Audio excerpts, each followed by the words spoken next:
Assalamualaikum warahmatullahi wabarakatuh, pemirsa Sultan TV. Selamat pagi semuanya, apa kabar? Mudah-mudahan dalam keadaan sehat walafiat dan dalam kondisi yang baik begitu ya. Tepat di hari Selasa, tanggal 12 Oktober 2021, seperti biasa di jam 9 pagi kita menemani Anda sampai jam 10 pagi nanti ya, kira-kira di Talk Show Bincang hari ini. Sebelum kita membahas tema yang sangat menarik dan semalam juga kita sama-sama saksikan di Sultan TV program Bongkar Insight terkait dengan asuransi Bumi Putra. Namun kita kembali ingatkan kepada pemirsa Sultan TV untuk yang belum memfollow seluruh media sosial kita, boleh memfollow di Instagram kita di @sultantv.co dan juga @beritasultantv, dan juga fanpage Facebook kita di @sultantv dan YouTube kita di Sultan TV. Dan jangan lupa juga pemirsa bahwa tayangan Sultan TV tidak hanya bisa disaksikan melalui kanal YouTube dan juga fanpage Facebook, namun juga bisa disaksikan melalui TV satelit Nin Media di channel 026.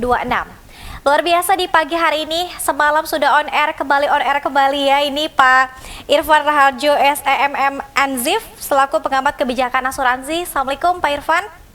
Waalaikumsalam, selamat pagi Mbak Dia dan seluruh pemirsa Sultan TV dimanapun berada. Baik, Salam sehat ya? sehat selalu.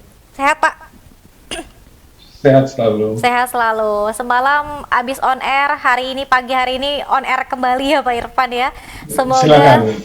Semoga tema ini sama-sama kita bisa mendongkrak dan juga membantu para pemegang polis begitu ya di asuransi Bumi Putra begitu. Nah, sesuai tema kita nih Pak Irfan, bahwa kemarin semalam ya Pak Irfan juga sempat menyampaikan dalam Bongkar Insight bahwa polis terhutang di Bumi Putra ini sebanyak 32 triliun rupiah, betul ya Pak Irfan? Betul. Betul. Ya. Oke. Mungkin bisa dijelaskan terlebih dahulu kepada pemirsa Sultan TV Pak Irfan di pagi hari ini, nominal yang cukup besar 32 triliun ini dari kapan Pak? Silakan. Ya, jumlah hutang sebesar 32 triliun ini adalah hutang klaim. Hutang klaim itu adalah hutang kepada pemegang polis yang sudah jatuh tempo, baik itu yang habis kontrak maupun karena harus mendapatkan santunan untuk pendidikan, misalnya untuk sekian tahun pertama, sekian tahun kedua, dan seterusnya. Jadi baik polis yang sudah habis kontrak, artinya sudah jatuh tempo masa berlakunya, maupun bagi pemegang polis yang berhak mendapatkan santunan beasiswa yang diberikan secara periodik, itu keseluruhannya berjumlah seperti yang disebut tadi 32 triliun itu mencakup sekian juta nasabah, dan umumnya itu jatuh tempo itu sudah berlangsung sekian tahun, sedikitnya itu sudah mulai dari 2016, 2017 yang mengantri untuk mendapatkan pembayaran, dan itu dilakukan dengan cara mengambil nomor antrian, dan nomor antrian itu di setiap cabang bisa sampai sekian puluh ribu, sementara yang sudah dibayar baru hanya dalam hitungan puluhan saja begitu. Jadi bertumpuklah, berakumulasi. 32 triliun itu akumulasi dari jatuh tempo klaim yang sudah sekian lama dan ribu jumlah pemegang polis. Oke. Kalau jeda normalnya sendiri Pak, dari mulai si pemegang polis ini mengklaim, ini harusnya hanya berapa lama Pak? Seharusnya paling lambat itu adalah 14 hari dari sejak mengajukan klaim gitu ya, dengan menyerahkan polis asli, bukti pembayaran premi, dan itu diajukan ke cabang masing-masing, baik melalui agen pemasaran maupun langsung kepada kantor cabang tersebut. Namun dengan kesulitan likuiditas itu kesulitan keuangan yang dialami oleh Bumi Putra, maka diberlakukanlah yang kita kenal sebagai antrian tadi. Tiap pemegang polis mengambil nomor antrian, dan itu bisa sampai puluhan ribu, sama halnya dengan kita datang ke apotek atau ke dokter mengambil nomor antrian, tapi ini bisa sampai 2-3 tahun masih belum terlayani begitu. Oke, baik. Ya, semalam Pak Irfan juga sempat menjelaskan bahwa ini kan terhutang polis yang untuk dibayar ini 32 triliun, namun kalau tidak salah aset Bumi Putranya sendiri ini hanya sekitar 6 sampai 7 triliun, betul ya Pak ya? Betul, betul. Lah, ini bagaimana nih Pak?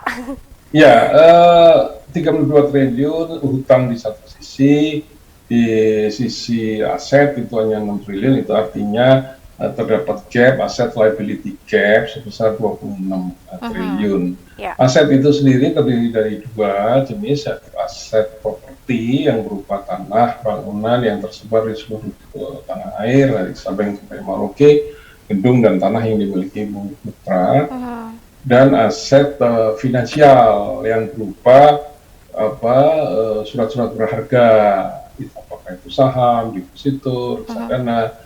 Tapi praktek yang dimiliki oleh Bumi Putra itu yang sangat berarti hanya aset properti tadi yang berupa tanah dan bangunan.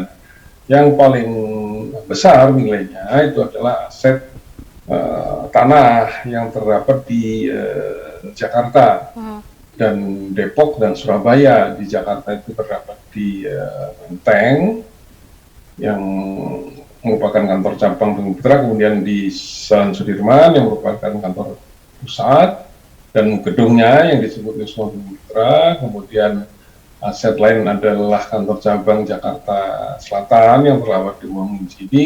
Kemudian Hotel Bumi Wiyata yang terdapat di Depok. Dan juga satu lagi Hotel Bumi Hayat yang terdapat di Surabaya. Jadi ada 5 lokasi, Menteng, Kebayoran, Sudirman, Depok, dan Surabaya. Itu yang disebut aset properti yang yang memiliki Bumi Putra, dibanding lawannya tadi utang klaim yang sebesar 32 triliun. Artinya aset itu bukan aset liquid. Aset itu adalah aset yang tidak bisa sewaktu-waktu dijual karena harus memerlukan waktu, dan itu juga tidak diizinkan oleh OJK karena itu hanya cukup untuk membayar hutang yang jatuh tempo, tapi dianggap belum cukup untuk membayar hutang yang selebihnya yang belum jatuh tempo. Nah, itu yang disebut kesulitan likuiditas dan sekaligus solvabilitas. Solvabilitas itu kemampuan membayar hutang jangka panjang dengan aset yang ada sekarang, gitu. Demikian. Nah, kalau tidak salah, Bumi Putra sendiri ini kan sudah lahir di tahun 1912 ya Pak. Dan kalau kita lihat hari ini sudah tahun 2021, artinya usia Bumi Putra ini sudah sangat tua dan mumpuni. Harusnya perusahaannya ini harus semakin mapan, begitu ya Pak Irfan ya? Atau seperti apa sih Pak sebetulnya?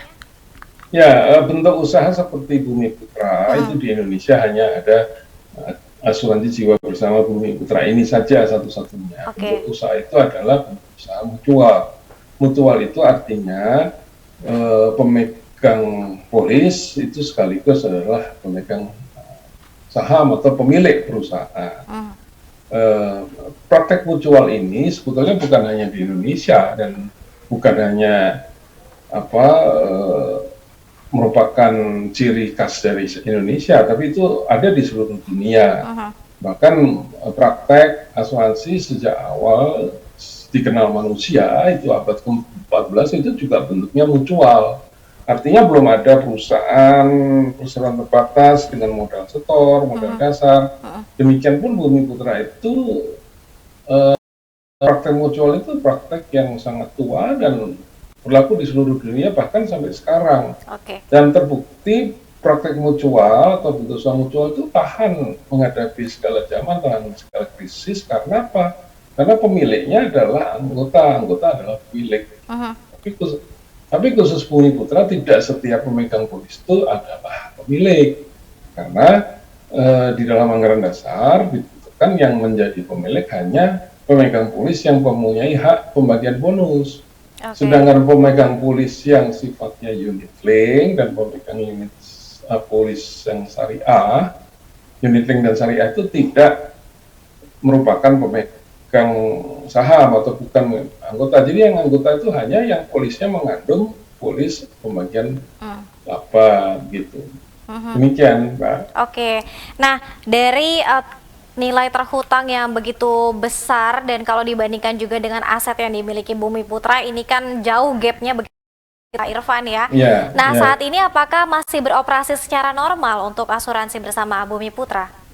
Sekarang masih beroperasi dalam arti belum dilakukan pembatasan kegiatan usaha, Oke. belum dilakukan penghentian operasional, tapi jalannya sudah terseok-seok karena ketidakseimbangan antara pendapatan premi yang diterima setiap bulan dengan pengeluaran, baik itu pengeluaran untuk membayar klaim maupun pengeluaran untuk membiayai operasional. Operasional itu membayar listrik, Iya. membayar satpam, membayar gaji karyawan dan direksi, dan seterusnya itu biaya operasional. Jadi ada ketidakseimbangan antara aset dan kewajiban, juga ada ketidakseimbangan antara uang masuk harian dengan pengeluaran setiap hari untuk membiayai operasi perusahaan. Jadi masih beroperasi, tapi masih tidak seimbang antara pemasukan dengan pengeluaran. Gitu.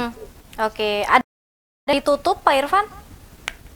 Bumi Putra pernah dihentikan operasinya oleh OJK yang disebut dengan run off, yaitu run off bahwa Bumi Putra tua itu tidak boleh lagi menerbitkan polis, ya dia hanya menanggung kewajiban masa lalu. Jadi dia dinonaktifkan, tidak ditutup, tapi dinonaktifkan, ditidurkan, tidak boleh menerbitkan polis. Kemudian dibentuk badan usaha baru, namanya PT Bumi Putra. Tapi kemudian itu tidak berjalan karena kesepakatannya dengan investor PT Bumi Putra itu tidak terwujud dengan baik, maka kembalilah PT Bumi Putra itu dengan nama Bumi Putra lama, kemudian dibangunkan lagi. Boleh beroperasi lagi. Sedangkan PT tadi yang disebut PT Bumi Putra itu kemudian beralih nama karena tidak adanya kesepakatan komitmen awal dengan investor dan Bumi Putra. Jadi pernah dihentikan dan kemudian hidupkan lagi. Tapi terlanjur sudah babak belur, namanya orang sudah pernah disuntik obat tidur, ya bangun dia keliengan, nggak bisa lagi pulih seperti sedia kala sampai saat ini. Gitu. Oke, artinya titik permasalahannya sebetulnya sudah mulai tercium itu di sekitar tahun 2016, Pak Irfan? Ya, 16 kemudian dibentuk PT Bumi Putra itu 2019, Bumi Putra lama ditidurkan, kemudian dibentuk PT itu kemudian tidak berlangsung lama karena ketidaksepakatan dengan investor, kemudian yang PT itu merubah nama dan Bumi Putra tua akhirnya dihidupkan lagi seperti sekarang ini, tapi terlanjur terseok-seok. Ya, dan artinya ketika ditidurkan kemudian dibangunkan kembali, ini likuiditasnya juga belum baik, belum sehat begitu Pak Irfan ya? Betul, bahkan menyusut drastis karena sudah terlanjur orang mengetahui Bumi Putra ditidurkan dan kemudian PT yang tadi dibentuk itu sudah terlanjur membawa sekian banyak agen, membawa sekian banyak nasabah, sudah diboyong, sementara PT itu tidak lagi menggunakan nama Bumi Putra dan Bumi Putra lama dibangunkan lagi. Oke, baik. Nah, apakah kemudian salah satu faktornya juga ini pandemi COVID-19, Pak Irfan, di 2 tahun terakhir ini?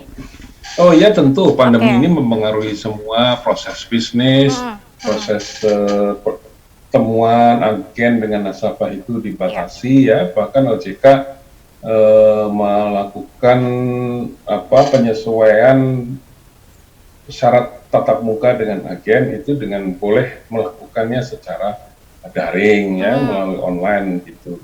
Tanda tangan pun tidak harus dengan tanda tangan basah, tapi bisa dengan tanda tangan elektronik begitu ya. Itu semua sudah diberikan kelonggaran oleh OJK. Tapi sebelum pandemi itu Bumi Putra sudah menghadapi masalah. Ditambah lagi dengan pandemi ini yang sebetulnya pandemi ini memberi juga peluang untuk orang lebih sadar tentang asuransi, khususnya asuransi kesehatan. Namun karena carut marut atau ketidakmampuan membayar Putra ini sudah berlangsung lama dan orang semua dalam penantian, antrian untuk bisa dibayar, ini kemudian menimbulkan ya kemerosotan kepercayaan masyarakat pada asuransi dan termasuk Bumi Putra. Ya, Apakah saat ini Bumi Putra juga masih membuka untuk nasabah yang mendaftar, Pak Irfan? Oh iya, saya kira Masih? masih ya. Oke.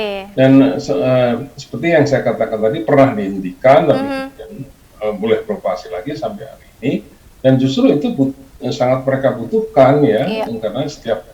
karena biaya itu terus berjalan, tidak bisa dihentikan karena mereka tetap tidak mengurangi karyawan, tidak mengurangi jam operasi, mereka tetap beroperasi seperti biasa, karyawan tetap dapat THR dan seterusnya, maka mendapatkan nasabah baru itu satu keniscayaan ya, dan harus mereka kejar. Namun kembali dengan kepercayaan masyarakat yang sudah menipis terhadap Bumi Putra ini, tentu tidak mudah begitu ya. Tapi lagi-lagi karena sifat dari mutual itu merupakan bentuk usaha gotong royong, ya masyarakat masih berharap ya dia akan kembali gitu ya, terutama karena dia menyandang nama besar, nama yang sudah demikian hidup bersama Republik ini sekian lama, tentu kita semua sangat berharap dia bisa kembali.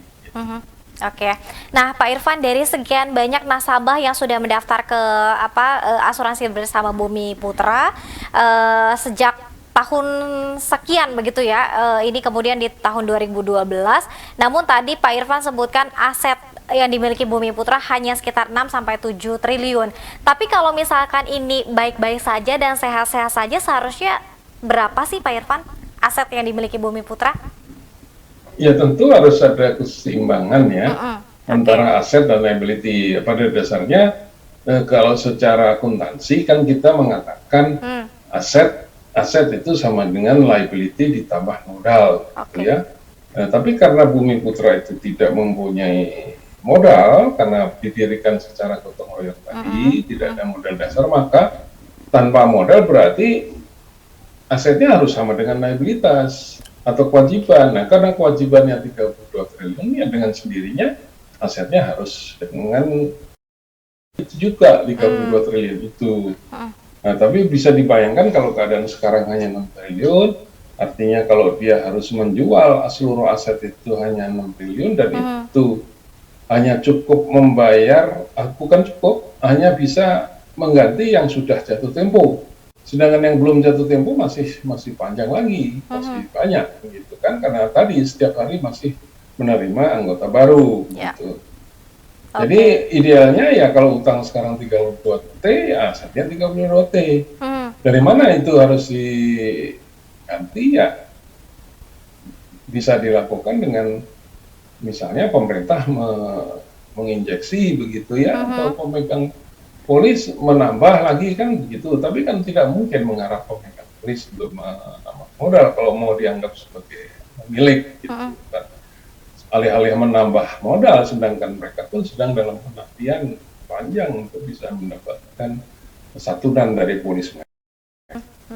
Oke, nah dengan gap yang begitu besar, kemungkinan investor untuk datang selain mungkin tadi injeksi dari pemerintah, ini ada peluang juga tidak Pak Irfan?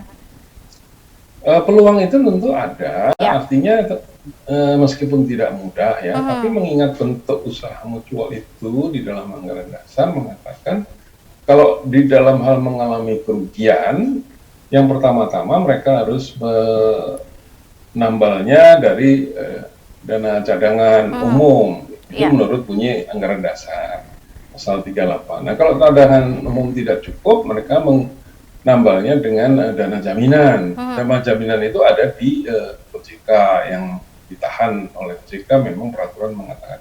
Ya, kalau tidak cukup juga, mereka harus membagi rugi. Membagi rugi itu ya artinya kalau sekarang aset 6 triliun, kemudian hutang 32 triliun, ya artinya kemampuan membayar itu hanya berapa? Per 12, 6 per 30 ya 5 ya, 20%. Jadi ya setiap pemegang polis harus merelakan untuk mendapatkan hanya 20% dari yang mereka minta atau yang menjadi hak mereka. Jadi itu satu, itu harus diselesaikan dulu. Baru setelah itu, setelah mereka bagi keadaannya menjadi nol ya, tidak ada aset, tidak ada liability, artinya dibereskan dulu seluruh hutang-hutangnya dengan cara tadi, kemudian dialihkanlah menjadi bentuk selain mutual, yaitu PT. Nah, PT disitulah nanti mereka bisa mengundang investor. Caranya gimana? Caranya ya dengan go public lah. Tapi kan ketentuan go public mengharuskan untung. Sedangkan mereka dalam keadaan nol bahkan merugi kalau tidak bisa menyelesaikan dengan baik. Maka ya harus ada semacam terobosan dari pemerintah seperti Perpu misalnya. Perpu bahwa Bumi Putra itu bisa menjadi PT, bisa mengundang investor dengan cara itu untung lebih dulu. Jadi harus ada terobosan. Tadi suntikan atau tadi merubah undang-undang PT menjadi memungkinkan Bumi Putra untuk mencari investor di pasar modal. Oke, baik. Pak Irfan, nanti kita akan lanjutkan, harus jeda terlebih dahulu Pak Irfan. Nanti kita sambung ke segmen kedua. Pemirsa tetap bersama kami dalam Bincang hari ini. Baik, terima kasih.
Ya, pemirsa Sultan TV, terima kasih Anda masih bersama kami dalam Bincang hari ini. Saya masih ditemani Pak Irfan Raharjo, SEMM Anzif, selaku pengamat kebijakan asuransi. Kita banyak sekali berbincang soal asuransi Bumi Putra yang saat ini ramai begitu ya dibicarakan, dan gap terkait dengan aset yang dimiliki oleh Bumi Putra dengan terhutang polis yang harus dibayarkan, ini gapnya terlalu jauh. Pak Irfan, selain tadi ada sesuatu hal yang tidak balance ya terkait dengan mungkin pemasukan dan juga pengeluaran operasional dan lain-lain, sesuai dengan tema kita, apakah Bumi Putra terjerat kasus korupsi? Ya, itu pertanyaan menarik ya. Umumnya kita mengatakan korupsi itu kalau terkait dengan pejabat negara atau badan usaha milik negara, di mana kerugian atau tindak pidana korupsi itu terjadi kalau pejabat negara itu menerima suap atau merugikan kekayaan negara, gitu kan, dalam bentuk anggaran negara atau perizinan atau menerima gratifikasi. Namun kalau kita ingat, bukanlah BUMN. Tadi malam kita sudah singgung banyak bahwa Bumi Putra itu bukan BUMN, bukan perseroan terbatas, bukan koperasi, bukan UMKM. Dia berbentuk mutual, sehingga kalau mau dikatakan korupsi dalam arti merugikan keuangan negara, tentu tidak, gitu ya. Demikian pun kalau kemudian pejabatnya menerima gratifikasi, begitu. Tapi tindak pidana korupsi itu bisa juga terjadi karena pejabat-pejabat perusahaan atau masyarakat atau warga umumnya menyuap, memberi gratifikasi pada perusahaan-perusahaan BUMN, gitu ya. Jadi korupsi itu bukan saja menerima, tapi memberi gratifikasi, memberi komisi dan seterusnya, itu bisa dikatakan memperkaya orang lain yang merupakan pejabat BUMN misalnya, ya. Itu yang bisa dikatakan korupsi, dan itu terjadi, dan saat ini sedang dalam proses penyidikan untuk tersangkakan sejumlah mantan direksi karena terkait dengan proses bisnis itu. Tapi bentuknya seperti apa kita belum bisa menduga-duga, tapi bentuknya adalah proses bisnis yang terkait dengan sejumlah nasabah BUMN gitu. Tapi di samping soal itu tadi, kalau kita lihat aset tinggal 6 triliun ya, yang praktis hanya tinggal aset properti, ada sejumlah besar aset lain yang finansial yang juga mengalami masalah di masa lalu di Bumi Putra itu. Penempatan dana di keluar gitu dalam bentuk reksadana, saham, investasi lainnya yang tidak terselamatkan atau bahkan raib begitu saja, dan jumlahnya itu bisa mencakup jumlah yang ratusan. Sebut saja misalnya kasus Optima, penempatan dana pada Optima, gitu ya, itu sudah mencuat di media sekian tahun yang lalu, namun sampai sekarang tidak terselesaikan. Jumlahnya cukup besar, 400 miliar, dan masih ada beberapa lain, misalnya kasus tanah Mega Kuningan yang dulunya milik Bumi Putra, kemudian diambil alih oleh investor swasta, gitu, yang tidak jelas peralihannya dari Bumi Putra kepada investor swasta, dan itu sangat merugikan Bumi Putra cukup besar, dan pada saat itu juga sudah pernah ditetapkan tersangka. Jadi korupsi saja tidak menjadi satu-satunya persoalan gagal bayarnya Bumi Putra, tapi yang terutama adalah soal tata kelola, mismanagement, salah investasi, dan itu menyangkut jumlah yang sangat besar. Oke. Nah, harusnya terkait dengan usaha asuransi ini siapa, Pak Irfan? Ya, di Bumi Putra kan sudah ada yang mengawasi direksi, itu saat itu hari adalah Dewan Komisaris. Ya, Dewan Komisaris di Bumi Putra itu sebagian berasal dari anggota Badan Perwakilan Anggota. Sebagian lain adalah komisaris independen, begitu. Nah, di atas Dewan Komisaris ada Badan Perwakilan Anggota yang mewakili pemilihan polis yang sekian juta itu, yang berasal dari 11 daerah pemilihan yang berhimpun di dalam wadah atau organ Badan Perwakilan Anggota. Jadi Selain direksi, ada Dewan Komisaris, ada Badan Perwakilan Anggota yang mengawasi jalannya perusahaan. Di samping itu ada OJK. Kalau dulu namanya penanaman pasar modal, lembaga keuangan Pak Amerika, sekarang sejak 2012 adalah OJK. Jadi organ-organ pengawas sangat dekat, baik itu Dewan Komisaris, Badan Perwakilan Anggota maupun OJK. Kenapa itu tidak berjalan? Tentu di sini adalah masalah pengawasan yang tidak berjalan dengan baik, begitu. Baik itu oleh Dewan Komisaris maupun Badan Perwakilan Anggota maupun oleh OJK. Dan OJK sudah banyak sekali melakukan pembinaan, pengawasan, namun semua itu belum berhasil untuk mengatasi sengkarut atau begitu besarnya gap kewajiban dan aset Bumi Putra itu. Demikian, Mbak. Oke. Nah, bagaimana sekarang keadaan para nasabah dan para pemegang polis, Pak Irfan? Oh, sekarang mereka dalam penantian yang sangat-sangat panjang dan memprihatinkan ya. Karena umumnya mereka itu bukan orang-orang yang berpenghasilan menengah ke atas ya. Mereka umumnya adalah masyarakat kelas bawah, buruh, petani, nelayan, bakul jamu, tukang becak, tukang ojek dan seterusnya. Itu semua golongan lapisan masyarakat yang menjadi nasabah Bumi Putra. Karena sejak tadi sudah diceritakan betapa Bumi Putra itu memang didirikan untuk memberikan kesejahteraan bagi para guru dan golongan-golongan sejenisnya.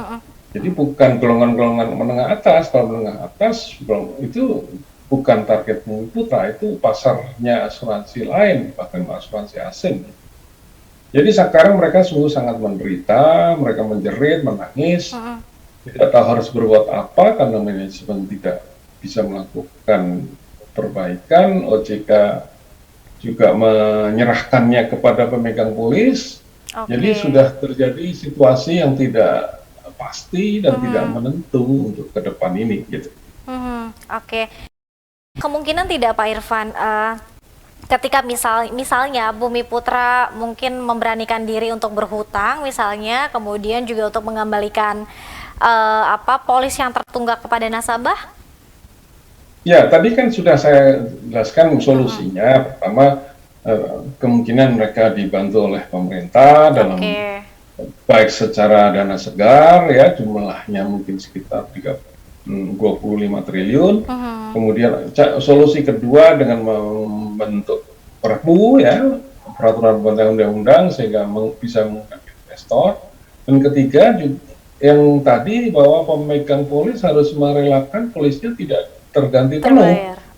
Ya, 20%. Dan kemudian bisa juga di antara pemegang polis itu hanya kepada pemegang polis kecil-kecil saja yang dibayar.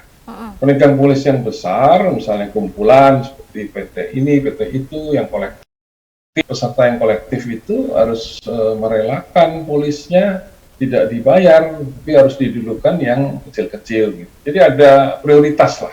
Prioritas diutamakan yang nasabah kecil dibayar, yang nasabah besar mungkin harus mendapatkan tidak penuh atau sama sekali tidak membayar, tapi diganti menjadi saham. Gitu. Saat ini pergerakan apa yang sudah Pak Irfan lihat dari Bumi Putra itu sendiri?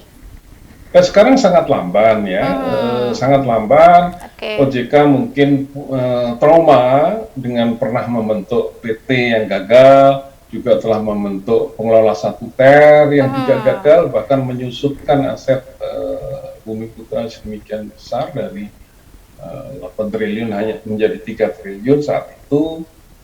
Jadi berbagai upaya yang telah dilakukan OJK itu menunjukkan gagal, ya, sehingga ketika sekarang harus dibentuk panitia pemilihan BPA untuk bisa, OJK sekali lagi lepas tangan, menyerahkannya kepada pemegang polis. Kemudian dibawa ke pengadilan, diputuskan oleh Pengadilan Jakarta Selatan, itu kewenangan OJK. Tapi lagi-lagi OJK mendapat kewenangan dari pengadilan pun tidak berani untuk membentuk panitia BPA, tapi kembali menyerahkan kepada pemegang polis. Nah, ini akan menjadi masalah. Oke. Akan menjadi masalah besar karena tidak semua pemegang polis itu berhak memiliki hak suara, karena tadi sebagian besar sudah jatuh tempo, polisnya sudah berakhir.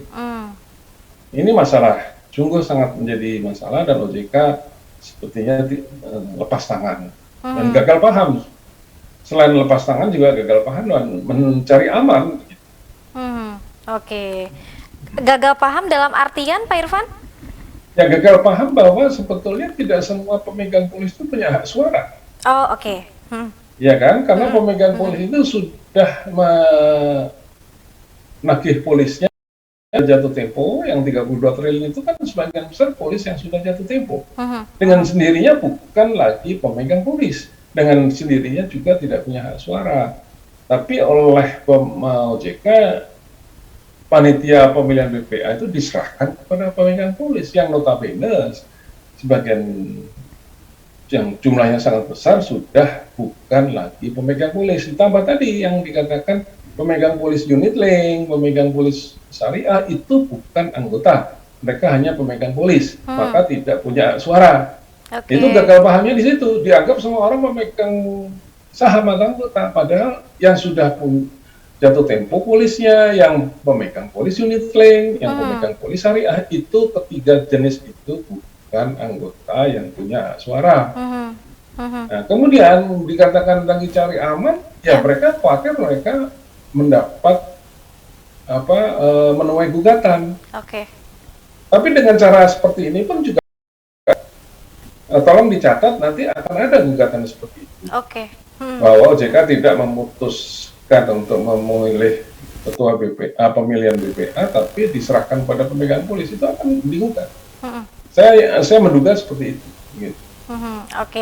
Artinya saat ini nasib para pemegang polis dan para nasabah belum juga jelas ya Pak Irfan ya?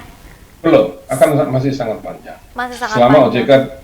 Selama OJK tidak bertindak tegas menggunakan kewenangannya membentuk panitia pemilihan BPA, mengangkat manajemen sementara, dan ditempuh cara-cara yang lebih memberikan harapan, selama itu tidak dilakukan masih akan sangat panjang.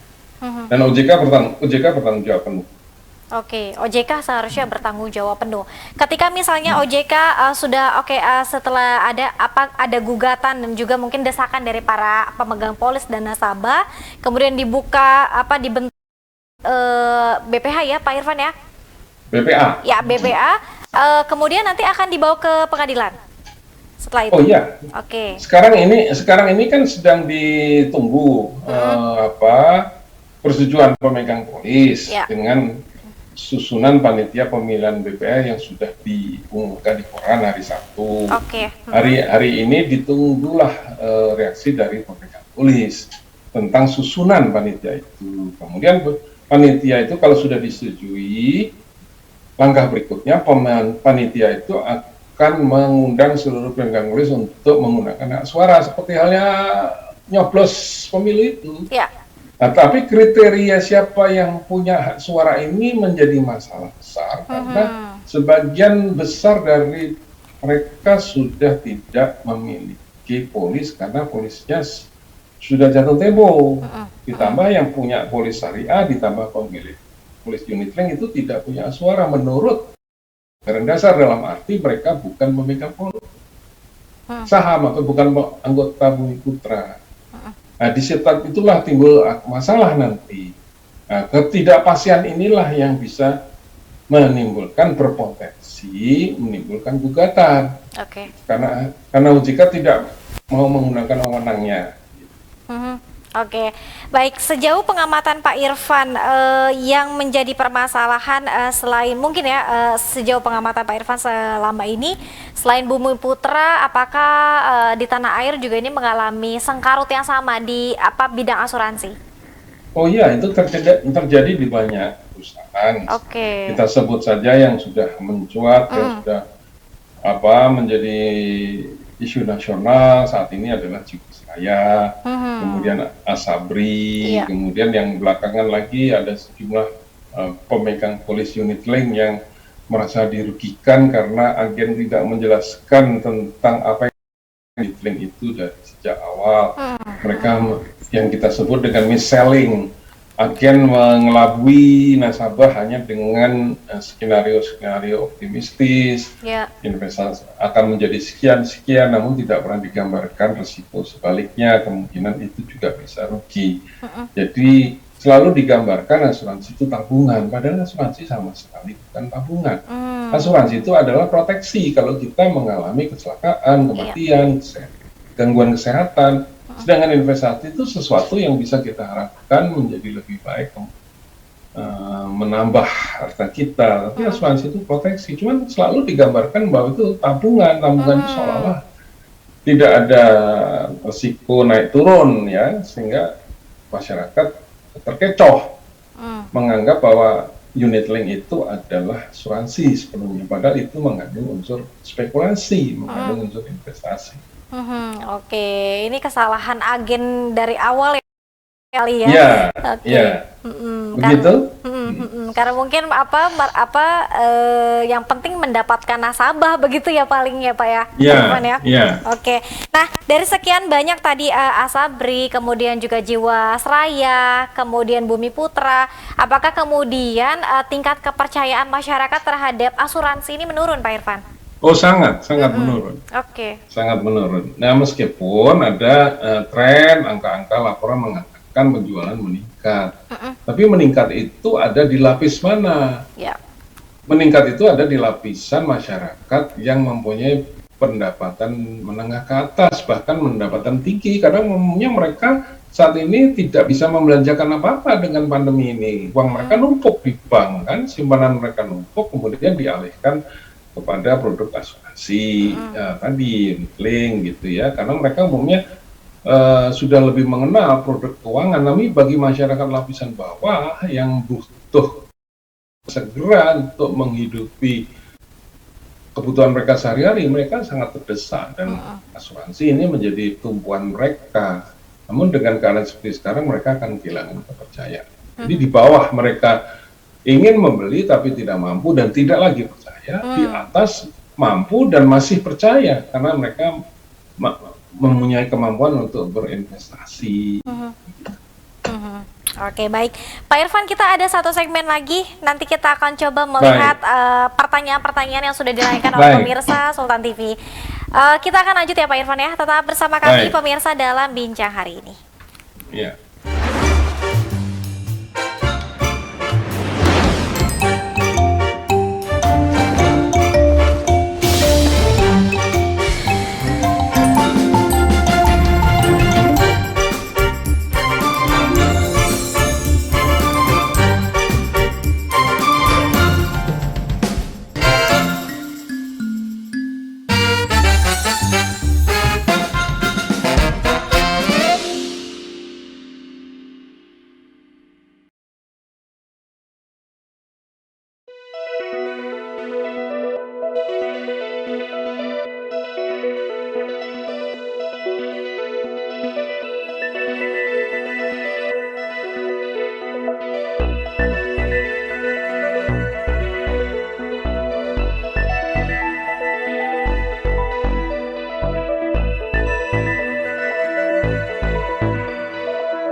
Ya, terima kasih pemirsa Sultan TV Anda masih bersama kami dalam bincang hari ini. Kita ingatkan kembali untuk memfollow seluruh media sosial kita di Instagram @Sultan TV dan juga @Berita Sultan TV dan juga fanpage Facebook @Sultan TV dan juga YouTube kita Sultan TV juga, dan juga Anda bisa menyaksikan melalui TV satelit Nin Media di channel 026. Kita masih bersama Pak Irfan Raharjo, masih membahas juga soal Bumi Putra ya, carut marut dan juga sengkarut terkait dengan gap yang begitu jauh untuk pembayaran atau terhutang Bumi Putra kepada para nasabahnya.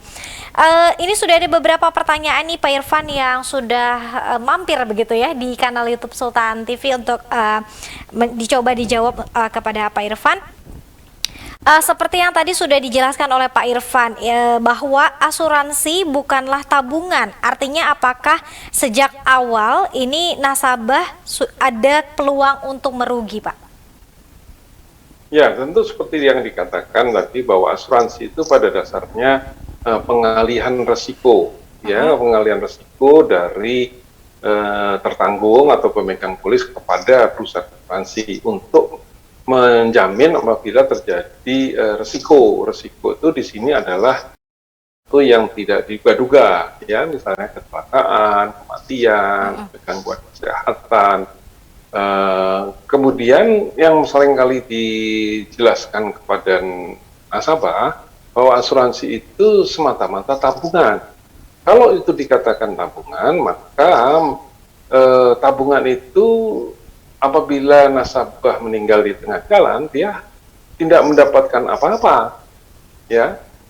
Tapi kalau tabungan itu hanya dikembalikan apabila nasabah tetap hidup sampai sekian waktu dan dia bisa mengambil tabungan itu. Dan tabungan itu sewaktu-waktu bisa diambil, sedangkan asuransi tidak. Asuransi itu pokoknya premi itu untuk menanggung risiko. Namun seringkali dikatakan asuransi itu adalah tabungan. Benar dikatakan tabungan apabila nasabah itu sampai jangka waktunya tetap hidup dan dia bisa mengambil penuh termasuk hasil investasinya. Namun yang kurang dijelaskan bahwa asuransi itu adalah untuk menjamin apabila terjadi resiko, gitu. Nah, ini yang menyebabkan tadi banyak nasabah yang merasa tidak mendapatkan penjelasan yang benar. Dikatakan tabungan, namun pertama, tabungan itu, yang dikatakan tabungan itu ternyata menyusut nilainya. Yang kedua, dikatakan tabungan tapi juga mengandung premi resiko yang sewaktu-waktu bisa mengganti kecelakaan, meninggal dan sebagainya. Jadi Jangan mengatakan asuransi itu sebagai tabungan. Karena tabungan itu bisa diambil sewaktu-waktu, asuransi tidak. Tabungan itu hanya bisa diambil sewaktu orang masih hidup. Kalau asuransi itu bisa diambil ketika orang bahkan sudah tidak hidup. Itu bedanya. Itu yang menyebabkan orang kemudian rancu. Apa itu tabungan, apa itu asuransi. Ya. Oke. Baik, kita ke pertanyaan Van ya. Ini ada yang bertanya, berapa juta Pak pemegang polis asuransi Bumi Putra yang tersebar di seluruh Indonesia menunggu pencairan polis? Saat ini pemegang polis resmi asuransi Putra itu 5,5 juta pemegang polis ya. Di tahun-tahun lalu itu bisa sampai 7 juta, 8 juta, tapi kian hari kian menyusut. Dari 5,5 juta pemegang polis resmi itu yang jatuh tempo itu mungkin sekitar 2 juta, 3 juta ya. Selebihnya polisinya masih hidup gitu ya. Di antara 2-3 juta, 2 atau 3 sampai dengan 3 juta pemegang polis yang sudah jatuh tempo, itulah terdapat pada 32 triliun yang berupa hutang klaim tadi. Dengan sendirinya, karena sedang menunggu penyelesaian pembayaran klaim, maka mereka tidak bisa dikatakan lagi pemegang polis, karena polisnya sudah jatuh tempo. Gitu.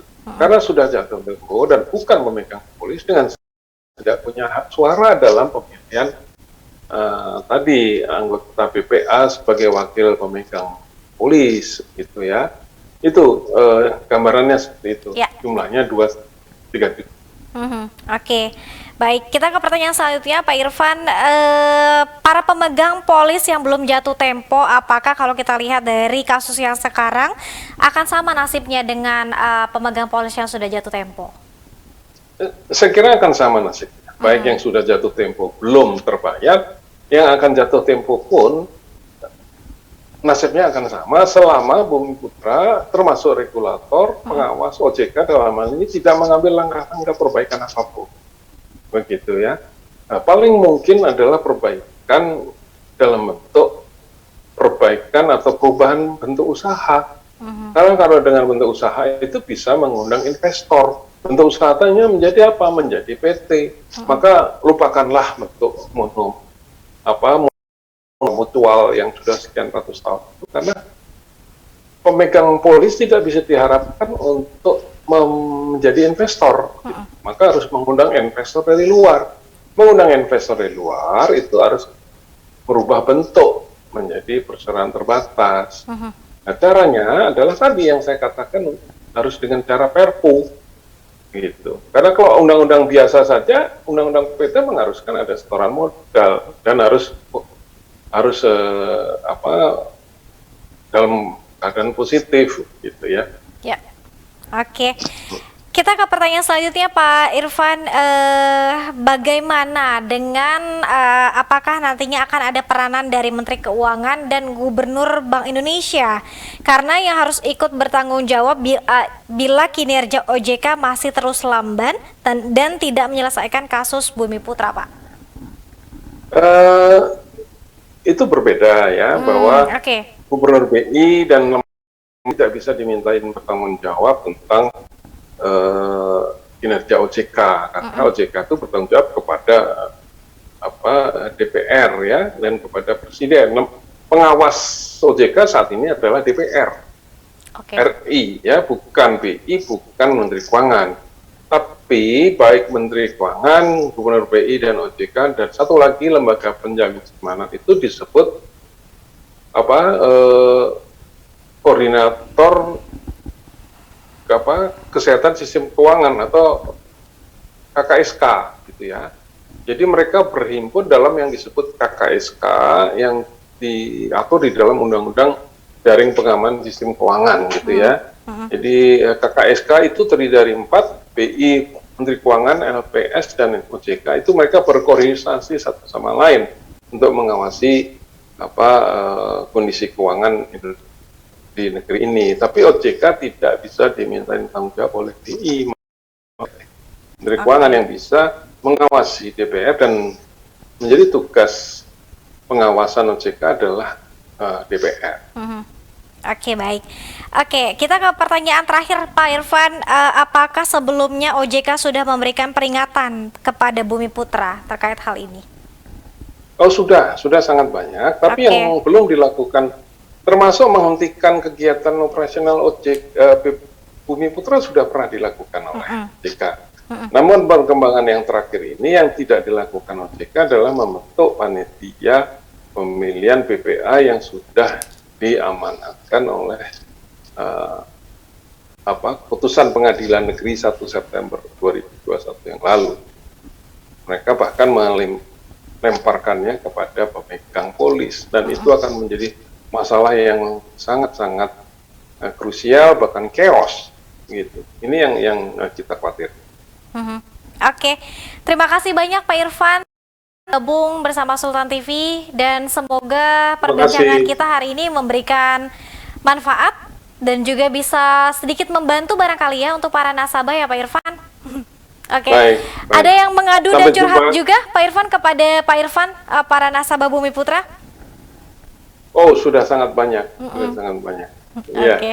Ya, saya tunggu untuk cara bincang-bincang selanjutnya. Mungkin kita perlu lebih sering untuk ketemu, untuk lebih mensosialisasikan apa itu mutual, apa itu Bumi Putra, dengan masyarakat lebih lambat laun dan lebih paham tentang keadaan yang sebenarnya. Oke, baik.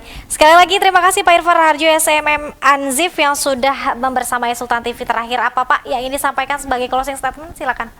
Ya, sebagai closing statement, marilah kita menghadapi ini sebagai suatu kenyataan pahit bahwa monumen bangsa ini yang disebut Bumi Putra sekarang dalam menghadapi masalah yang sangat pelik, dan menjadi tanggung jawab kita mengatasinya bersama agar kesejahteraan rakyat tetap terjaga dengan baik.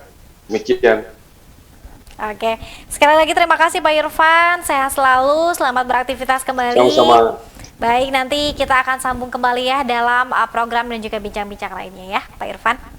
Baik. Oke. Terima kasih. Ya, terima kasih. Live ya. Baik.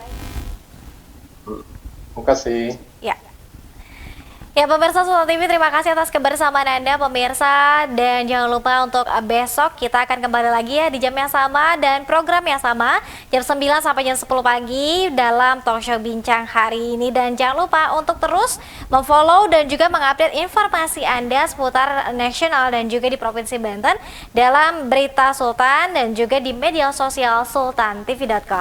Akhir kata saya Dea Lintawangi beserta seluruh kerabat kerja pamit undur diri. Selamat beraktivitas, sampai jumpa. Wassalamualaikum warahmatullahi wabarakatuh.